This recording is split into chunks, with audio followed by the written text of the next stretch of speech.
Hello anime lovers, स्वागत है आपका वाइपर एनिमे एक्सप्लेन्ड चैनल पर। और आज हम शुरू करने वाले हैं एक नए एनिमे को जिसका नाम है उज़ुमाकी स्पाइरल इनटू हॉरर। जी हाँ दोस्तों, ये एक हॉरर एनिमे है जिसकी मांगा काफी फेमस है और ज्यादा डरावना दिखने के लिए इस एनिमे को ब्लैक एंड व्हाइट में बनाया गया है। दोस्तों, इस गोल शेप को स्पाइरल कहा जाता है जिसे जापानीज लैंग्वेज में उज़ुमाकी भी बोलते हैं। तो चलिए जानते हैं इसकी कहानी को एपिसोड नंबर 1 के साथ। कहानी की शुरुआत जापान के एक छोटे से टाउन से होती है जिसका नाम कुरोजू है। यहाँ हम किरी नाम की एक हाई स्कूल गर्ल को देखते हैं जो बोलती है कि जिस तरह की कहानियां वो हमें सुनाने वाली है वो इस टाउन में हुई कई सारी अजीब घटनाओं के बारे में है। किरी इसके बाद रेलवे स्टेशन पर जाती है अपने बॉयफ्रेंड शुइची से मिलने के लिए। ये दोनों अलग अलग स्कूल में पढ़ते हैं। शुइची किरी से पूछता है कि उसने कभी इस टाउन को छोड़ने के बारे में सोचा है। किरी पूछती है कि वो अपने टाउन को छोड़कर क्यों भागेंगे,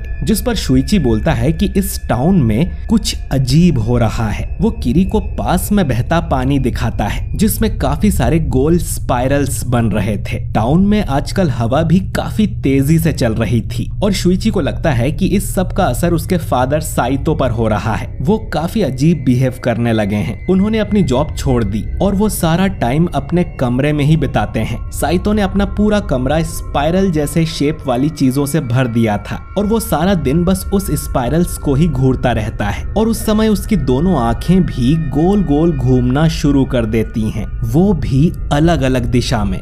ये बात सुन किरी को थोड़ा अजीब लगता है। शुइची आगे बताता है कि एक बार तो डिनर के समय उसके डैड उसकी मॉम पर बहुत गुस्सा हो गए थे क्योंकि खाने में कुछ भी गोल शेप का नहीं था। तो वो अपने सूप को चम्मच से गोल गोल घुमाने लगते हैं। बिना स्पाइरल देखे उन्हें चैन नहीं आता था। वो नहाने से पहले भी पानी को गोल गोल घुमाता था और फिर उसमें नहाता था। ये सब सुन किरी थोड़ा हंसने लगती है। शुइची बोलता है कि इसमें तुम्हारी गलती नहीं है। जब तक वो अपनी आंखों से नहीं देख लेती तब तक उसे नहीं पता चलेगा कि ये सब कितना डरावना है। तभी टाउन का सायरन बजने लगता है जो कि हर शाम 5 बजे बजता है। शुइची को इस सायरन की आवाज से नफरत थी। उसे ऐसा लगता था जैसे उसके कानों में कोई बार बार सुई चुभा रहा हो। बल्कि उसे टाउन की हर चीज से नफरत थी, यहाँ के पहाड़, समुद्र और लाइट हाउस से भी। शुइची कहता है कि ये टाउन उसे भी पागल कर देगा। उसे हर जगह स्पाइरल्स नजर आने लगे थे और ऐसे ही बड़बड़ करते हुए शुइची यहाँ से चला जाता है। किरी जब अपने घर के अंदर जाती है तो देखती है कि शुइची के डैड यहाँ आए हुए थे।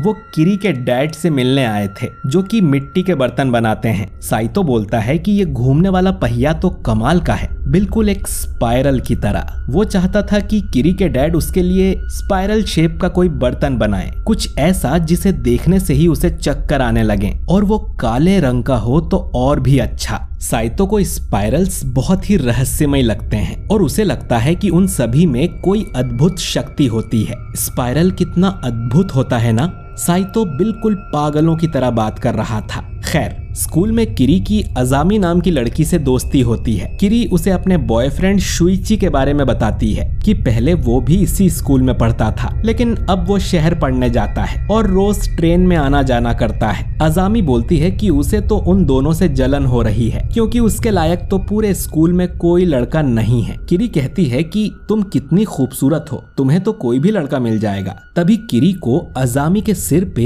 एक निशान दिखाई देता है। अजामी बताती है कि जब वो छोटी थी तब उसे ये चोट लगी थी। वो एक लड़के को इम्प्रेस करने की कोशिश कर रही थी। वो रस्सियों पर चलकर दिखा रही थी लेकिन वो वहां से नीचे गिर गई और उसके सिर पे चोट लग गई। लेकिन इस हादसे के बाद उसकी उस लड़के से और गहरी दोस्ती हो गई थी। उस दिन के बाद से अजामी जिस भी लड़के पर नजर डालती है वो उसे पसंद करने लगता है। शायद इस निशान की वजह से सब उसकी तरफ अट्रैक्ट होते हैं। इसके बाद किरी स्टेशन पर जाती है और आज उसके साथ अजामी भी आई थी क्योंकि वो शुइची से मिलना चाहती थी। यहाँ कुछ लड़के खड़े थे जो अजामी को देख बोलते हैं कि ये कितनी खूबसूरत है। शुइची आता है तो किरी उसे अजामी से मिलवाती है और उसे बताती है कि अजामी शुइची का बिल्कुल उल्टा करती है। वो रहती तो शहर में है लेकिन पढ़ने के लिए यहाँ टाउन में आती है। अब अजामी को देख शुइची को कुछ अजीब फीलिंग आने लगती है। उसे अजामी के पीछे एक बड़ा सा स्पाइरल दिख रहा था,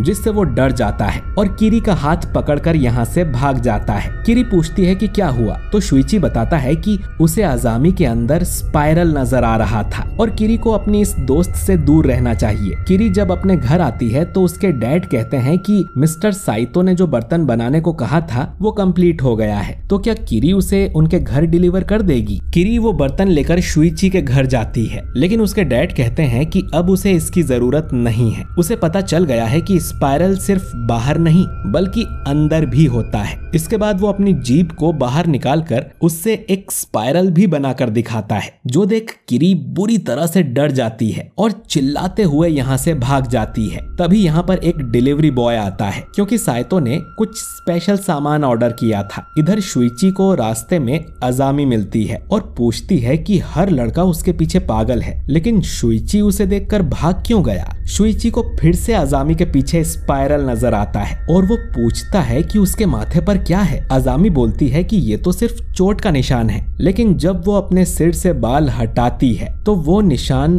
अब एक स्पाइरल का शेप ले चुका था। शुइची कहता है कि उसे भी इस टाउन का श्राप लग गया है, इसीलिए उसका निशान बदलकर स्पाइरल बन गया है। वो अजामी से कहता है कि इस टाउन से चली जाओ, इससे पहले कि कुछ बुरा हो जाए। अजामी कहती है कि वो ऐसा नहीं कर सकती, क्योंकि वो शुइची की दीवानी हो गई है और उसे ऐसा पहले कभी फील नहीं हुआ। शुइची कहता है कि इस टाउन से चली जाओ, इसी में तुम्हारी भलाई है, वरना बहुत देर हो जाएगी। इतना कहकर शुइची यहाँ से भाग जाता है। अब कुछ दिन के बाद ही शुइची के पिता की डेथ हो जाती है और उन्हें जलाने के लिए शमशान ले जाया जाता है। सभी को ये बताया गया था कि सीढ़ियों से गिरने से उनकी मौत हो गई, लेकिन ये बात झूठ थी और शुइची किरी को असली सच बताता है। उसके फादर बहुत ज्यादा पागल होते जा रहे थे, तो शुइची अपनी मॉम के साथ शहर के एक हॉस्पिटल में जाता है, क्योंकि वो उन्हें वहाँ एडमिट करने का सोच रहे थे। उन्हें वापस आने में रात हो गई थी और उसके डैड घर में कहीं नहीं थे। फिर जब वो उनके कमरे में जाते हैं तो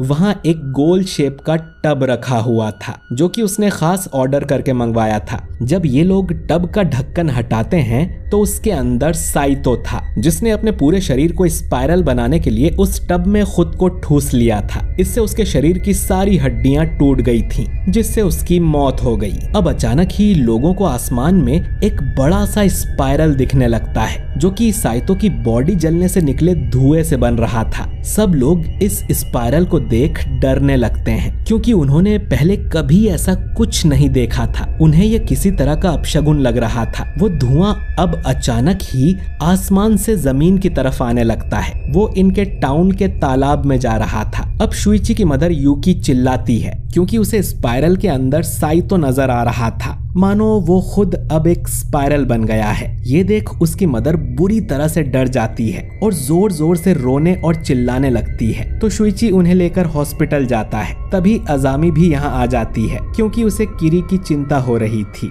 एक हवा के झोंके से उसके माथे के बाल हटते हैं और किरी देखती है कि अजामी के सिर पर एक गोल गड्ढा बन गया था, जो देख किरी डर जाती है और अजामी यहाँ से भाग जाती है। इधर हॉस्पिटल में शुइची की मदर शांत नहीं हो रही थी। उसे नर्स की चोटी में भी स्पाइरल नजर आ रहा था, जो देख वो और चिल्लाने लगती है। इधर अजामी से एक लड़का मिलने आता है, जो कि काफी टाइम से उसके पीछे पड़ा हुआ है और उसे डेट पर ले जाना चाहता है, लेकिन अजामी हमेशा ही उसे मना कर देती है। ये लड़का बोलता है कि पता नहीं क्यों वो अजामी के पीछे खींचा चला आता है और वो उसके लिए कुछ भी करने को तैयार है। अब ये सुन अजामी उसका फायदा उठाने का सोचती है। अगले दिन किरी नोटिस करती है कि अजामी आज स्कूल नहीं आई थी। तभी क्लास में कातायामा नाम का एक लड़का आता है, जो कि लेट था और बारिश में बुरी तरह से भीग गया था। कातायामा बहुत ही अजीब तरह से बोल रहा था और काफी धीरे धीरे चल रहा था, जिस पर कुछ बच्चे उसका मजाक उड़ाते हैं। अब स्पोर्ट्स पीरियड में कातायामा की वजह से उसकी टीम हार जाती है और चेंजिंग रूम में उसकी टीम वाले कातायामा को परेशान करने लगते हैं। वो लोग उसके सारे कपड़े उतार कर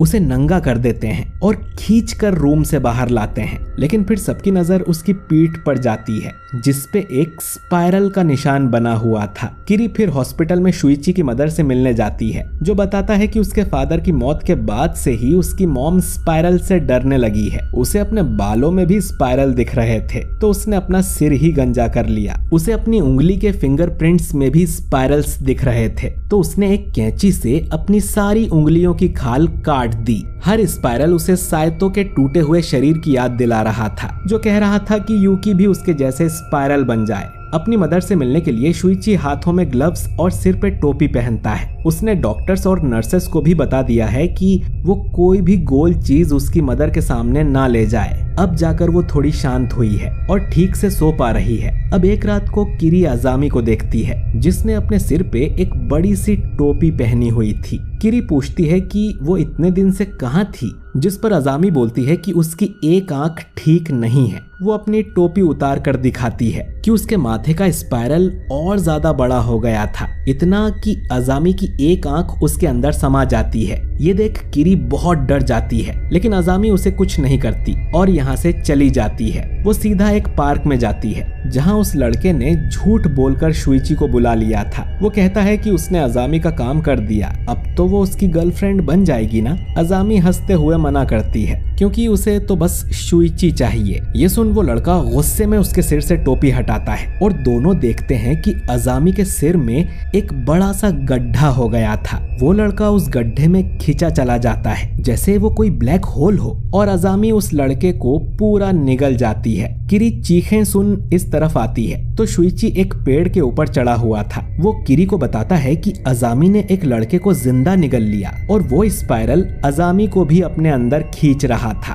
धीरे धीरे अजामी का पूरा शरीर स्पाइरल के अंदर चला जाता है। इन्हें क्या पता था कि जो भयानक मंजर इन्होंने देखा है वो तो बस एक शुरुआत थी। और ये एपिसोड नंबर 1 यहीं पर खत्म हो जाता है। तो दोस्तों, आपको ये एनीमे कैसा लगा कमेंट करके जरूर बताइए, और ये भी बताइए कि ये एनीमे ब्लैक एंड व्हाइट में ज्यादा अच्छा लग रहा है या इसे भी कलर में होना चाहिए था। बाकी ये स्पाइरल का क्या राज है, इसका अगला शिकार कौन होगा, जानने के लिए अगला एपिसोड जरूर देखें। वीडियो पसंद आया हो तो इसे लाइक और चैनल को सब्सक्राइब करना ना भूलें। मैं मिलता हूँ आपसे बहुत ही जल्द एक नए वीडियो के साथ। शुक्रिया।